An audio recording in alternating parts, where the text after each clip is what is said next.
दाखवला नाही म्हणून, पण आधीपासूनचं जर मी कार्यक्रमाचं सांगायचं झालं तर अतिशय चांगली झाली गाणी, दिल से झाली. म्हणजे काही जी आवाज अगदी आर्तता वगैरे गाण्याची जी होती ती येत होती.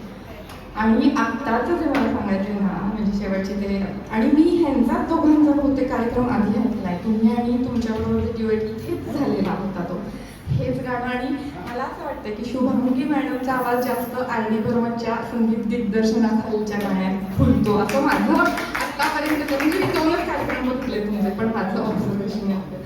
आणि तुम्ही स्वतः गाताना जे एन्जॉय करत होता ना, ते मला बघताना इतकं चांगलं वाटत होतं. आणि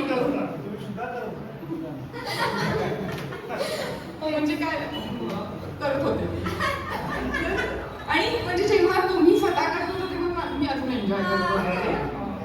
आणि एवढं असूनही तुम्ही, म्हणजे आताची ही गाणी होती ती अशी एक्साइटमेंटमध्ये त्याला सुराला जाऊ शकतो, तसं तुम्ही सुराला खूप पक्के होता. आणि तुम्ही तुमची आधीची गाणी मी बघितली आणि तुमचा स्टेजवरचा वावर बघितला आणि नंतर एक दोन दिवस जे तुम्ही सुटला होता, फार भारी म्हणजे असं बघायला सुद्धा खूप चांगलं वाटत होतं. मेल सिंगर्सकडे दुर्लक्ष व्हायला नको याचं.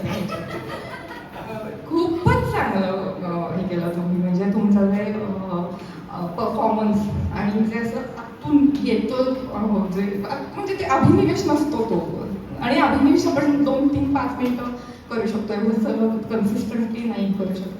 सगळे मेल सिंगरची खरं झाली. सोनू निगमचं ते तुमचं फारच छान झालं ते गाणं ते. आणि ॲक्च्युली मला ड्युएटच जुनं माहिती होतं मला सोनू निगमचं, मी आत्ता ते भारी, खूप भारी होते सगळ्या मेल सिंगरचं, फिमेल सिंगरचे सगळे एकदम, म्हणजे आमची संध्याकाळ अतिशय छान गेली. थँक्यू.